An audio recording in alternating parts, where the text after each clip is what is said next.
바벨론이 남유다 왕국을 멸망시킨 것은 잘 알려진 사실입니다. 남유다 왕국은 총 바벨론의 3차례 침공을 통해서 멸망을 당하게 되는데, 에스겔은 바벨론의 2차 침공 때 이제 포로로 끌려가서 바벨론으로 포로로 끌려가게 됩니다. 그 후 5년이 지난 어느 시점 그발 강가에서 하나님께서 환상으로 이 에스겔에게 나타나시면서 에스겔서가 시작이 됩니다. 그 환상의 이야기가 오늘 3장까지도 계속 이어지고 있는데, 3장의 환상 이야기는 대략 이렇습니다. 하나님께서 한 두루마기를 에스겔 앞에 펼쳐 보이시고는 에스겔에게 그것을 먹으라고 이제 명령하십니다. 에스겔이 그것을 입을 벌리니 하나님께서 그 두루마기를 에스겔의 입속에 넣어줍니다. 이 두루마기를 먹는 이유는 그 두루마기의 내용을 이스라엘 사람들에게 전하기 위함입니다. 하나님께서 에스겔을 선지자로 세워서 이스라엘에게 하나님의 말씀을 대언하게 하시려는 것입니다. 여기서 에스겔이 하나님의 두루마기를 먹었다는 사실을 잠깐 주목해 봅시다. 이 환상은 일종의 비유로서 하나님이 에스겔에게 일러주는 모든 말씀을 에스겔이 받아서 그것을 그대로 이스라엘에게 전하라는 그리고 전하기 위해서 마음에 새기라는 뜻으로 우리가 해석해 볼 수 있습니다. 에스겔은 이 말씀을 이스라엘 사람들에게 전해야 합니다. 그런데 그 말씀이 어떤 말씀이었는지 우리가 좀 살펴봐야 됩니다. 2장 10절, 에스겔 2장 10절에서는 그 두루마기의 내용이 이런 내용이람을 나오고 있습니다. 그가 그것을 내 앞에 펴시니 그 안팎에 글이 있는데 그 위에 애가와 애곡과 재앙이 말이 기록되었더라. 에스겔이 받아야 되는 그 말씀, 그리고 에스겔이 남유다 백성들에게 선포해야 되는 말씀은 다름 아닌 애곡과 재앙의 말씀입니다. 쉽게 말해서 남유다의 완전한 멸절에 관한 말씀이었습니다. 우리가 지금 남유다가 처한 상황이 바벨론 침공의 상황 중에 있다는 것을 우리가 다시 한번 살펴보자면, 지금 바벨론의 2차 침공이 이제 마무리가 되었고 이제 마지막 3차 침공이 이제 기다리고 있는데, 바벨론의 3차 침공으로 인해서 남유다가 완전히 이제 멸망에 이르게 되죠. 1차, 2차 침공으로 인해서 남유다가 유린당하고 많은 백성들이 포로로 끌려온 상황입니다. 이미 남유다 백성들은 뼈아픈 창극을 경험한 터였습니다. 그런데 하나님이 그들을 위로하는 것이 아니라 되레 그들을 징계하시고 그들을 멸절하시겠다고 하나님께서 에스겔에게 말씀하고 계신 것입니다. 에스겔이 이 두루마기의 내용을 깨달았을 때 얼마나 곤혹스러웠을지를 한번 생각해 봤으면 좋겠습니다. 아직도 침탈의 아픔이 가시지 않은, 또 바벨론 포로로 끌려온 이스라엘 백성들의 심정이 어떠할지, 그런 이스라엘 백성들에게 하나님께서 위로를 해주시는 것이 아니라 너희들이 한 번 더 징계를 받을 것인데 너희들이 완전히 망하게 될 것이다 라는 그런 내용의 메시지가 이제 선포된다고 생각을 한다면, 그것을 본인의 입술로 선포해야 한다는 에스겔의 입장이 얼마나 곤혹스럽고 난감할지를 우리가 생각해 볼 수 있겠습니다. 남유다가 그것을 받아들일 수 있을까 우리가 생각해 볼 때 결코 쉬운 일은 아니라고 우리가 생각해 볼 수 있습니다. 더구나 그 말씀을 선포하게 될 에스겔이 받게 될 취급은 어떠할까요? 이미 하나님께서는 마음이 굳은 이스라엘이 어떻게 반응할지를 일러주셨습니다. 하나님께서는 이스라엘이 어떻게 반응할지 미리 가르쳐 주셨기 때문입니다. 그들은 귀담아 듣지 않을 것입니다. 되레 그 메시지에 저항하고 반항할 것이 분명합니다. 에스겔은 무섭고 두려웠습니다. 하나님께서는 에스겔에게 네가 두려워하지 말고 겁내지 말라라고 말씀하심으로써 에스겔이 얼마나 이 메시지를 받아들고 두려워하고 겁을 먹었는지를 가르쳐 주십니다.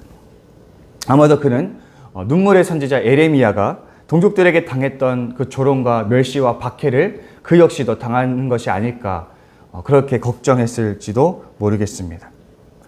그러나 환상 중에 에스겔은 하나님 명령에 순종하여 그 두루마기를 받아 먹습니다. 이것이 단순히 환상의 이야기뿐만 아니라 실제로 에스겔은 하나님께서 명령하신 그 명령에 순종하여서 이스라엘 백성들에게 가서 하나님께서 일러주시는 그대로 전하고, 또 하나님께서 일러주신 명령에 그대로 순종하는 모습을 보여주게 됩니다.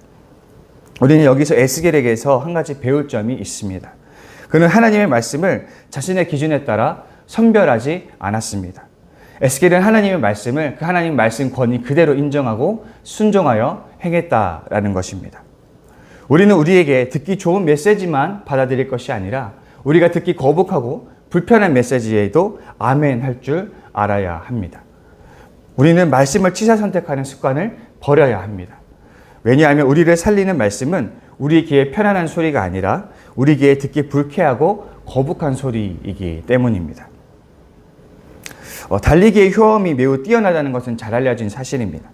달리기는 육체의 건강뿐만 아니라 이 뇌 기능의 개선에도 매우 도움이 된다고 밝혀졌습니다. 한 번은 제가 이와 관련된 컨텐츠를 시청한 이후로 이제 달리기에 대한 의욕이 좀 급상승한 적이 있었습니다. 그래서 저도 달리기에 도전하기로 마음을 먹었죠. 평일에는 새벽 예배가 있어서 어렵지만 토요일에는 아침에 좀 여유가 있어서 이때 달리기 좋겠다 싶어서 토요일마다 이제 일어나서 달리기로 결정을 했습니다. 혹시라도 마음이 바뀔까봐 급히 이제 러닝화를 사서 이제 토요일 아침에 나갔습니다. 지금 그 러닝화는 매우 깨끗한 상태로 저희 집 신발장에 고이 간직하여 있습니다. 러닝을 하기 위해서는, 그 러닝의 유익을 이루기 위해서는 그 토요일 아침이라는 그 편안함을 대가로 지불해야만 했던 것이죠. 인간은 무언가 성장을 원하고 변화를 원합니다. 그러나 그것을 성취하기 위해서는 불편함이라는 대가를 지불해야 합니다. 편안함의 습격이라는 이 저서가 있는데, 이 저서는 인간이 선택하는 편안함이 인간에게 독이 될 수도 있다는 사실을 가르쳐 줍니다. 인간은 애초부터 배고픔, 추위, 포식자의 위험 등 끊임없이 불편함에 노출되어 왔고 그 과정 속에 진화해 왔다라는 것이죠. 따라서 인간은 적절한 불편함이 동반될 때에 건강한 삶을 살 수 있다고 말하고 있습니다. 따라서 인간이 매번 편안한 것을 선택하는 것이 항상 유익하지는 않다라는 것이죠. 때로는 불편하고 거북하며 부담되는 순간들을 견뎌야만 우리는 보다 더 성장할 수 있고 건강한 삶을 살아갈 수 있다라는 것입니다. 이것을 이 신앙이 대입해 보면 신앙생활도 그렇습니다. 우리가 어떤 하나님의 말씀을 들을 때 우리는 우리의 귀에 듣기 좋고 편안한 메시지만 찾아다닐 수 있습니다. 근데 그런 신앙은 필시 건강한 신앙으로 자라날 수 없습니다. SNS 알고리즘은 내가 좀 더 오래 머문 컨텐츠를 분석하고 좀 더 그 컨텐츠와 비슷한 컨텐츠를 추천해 줍니다. 자연스럽게 추천되는 컨텐츠들은 내가 선호하는 편향된 컨텐츠로 채워지게 됩니다. 그러면 나는 한 방향으로 편향된 컨텐츠에 지속적으로 노출되면서 더욱더 편향된 사고방식을 가지게 되면서 그렇게 사람이 이제 편향된 사람으로 망가져가게 되는 것입니다. 신앙도 이와 마찬가지지 않을까라는 생각을 하게 됩니다. 내가 불편한 것은 멀리하고 내가 좋아하는 것들만 선택하게 된다면 자연히 내 안에는 내 귀에 듣기 편안한 설교들, 나의 성향에 알맞게 편향된 것들로만 채워지게 될 것입니다. 그렇게 우리 신앙은 편향적으로 변해가고 결국 자폐적인 신앙으로 변해가게 된다라는 것이죠. 따라서 건강한 신앙을 가지기 위해서는 내 귀에 편안한 말씀만 받아들일 것이 아니라 때로는 부담되고 불쾌하며 거북한 하나님의 말씀에도 귀를 기울여야 하고 그 말씀에 나를 맞춰야 한다라는 것입니다. 우리 지어스처치 성도님들은 어떤 태도로 말씀을 받아들이고 있습니까? 말씀에 대한 나의 태도를 한번 점검해 보았으면 좋겠습니다. 히브리서 4장은 하나님의 말씀을 이렇게 묘사합니다. 하나님의 말씀은 살아있고 활력이 있어 좌우의 날선 어떤 곰보다도 예리하여 혼과 영과 및 관절과 골수를 찔러 쪼개기까지 하며 또 마음의 생각과 뜻을 판단하나니, 하나님의 말씀이 우리 가운데 역사하는 이 과정이 결코 유쾌하다고 할 수가 없겠습니다. 혼과 영과 관절과 골수를 찔러 쪼개는 과정이 어찌 유쾌한 과정이라 할 수 있겠습니까? 이것은 매우 부담되고 거북하고 또 고통스러운 과정이라 할 수 있습니다. 그러니 이 과정을 통해서 우리는 더욱 성장할 수 있고 변화될 수 있습니다. 때로 내게 선포되는 말씀이 날카로워서 나를 아프게 하고 나를 거북하게 하고 불쾌하게 만들지라도 그조차도 하나님의 음성으로 받아들이고 순종할 수 있는 우리가 될 수 있기를 바랍니다.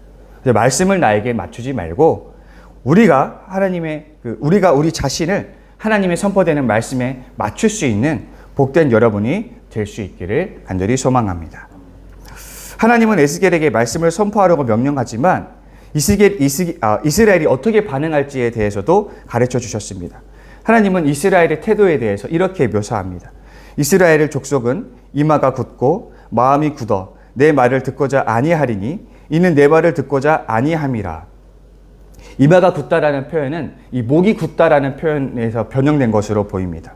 곧 질책을 당하면서도 목을 고개를 빳빳이 들고 있는 모습을 우리가 상상해 볼 수 있겠죠.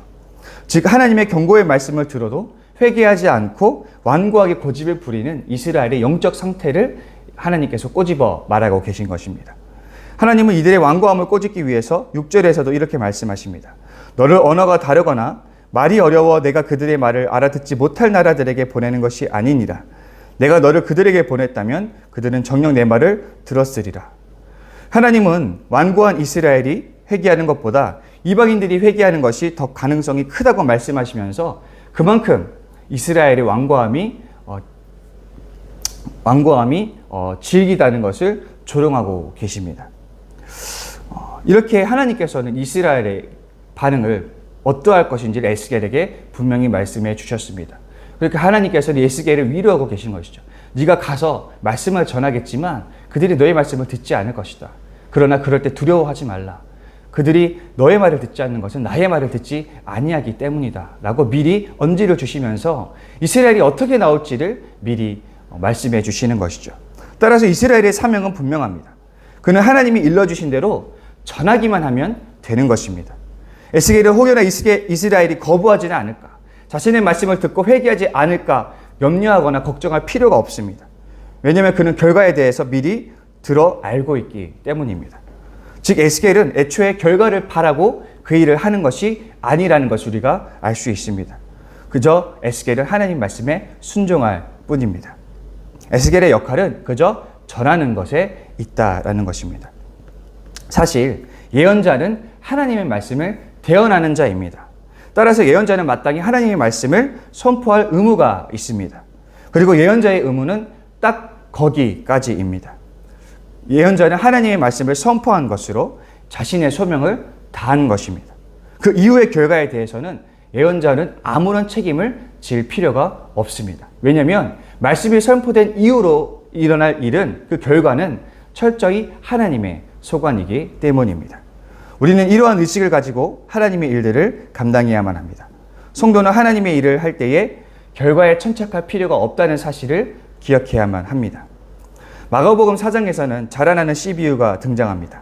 하나님의 나라는 사람이 씨를 땅에 뿌린 것 같으니 그가 반납 짜고 깨고 하는 중에 씨가 나서 자라되 어떻게 그리 되는지를 알지 못하느니라.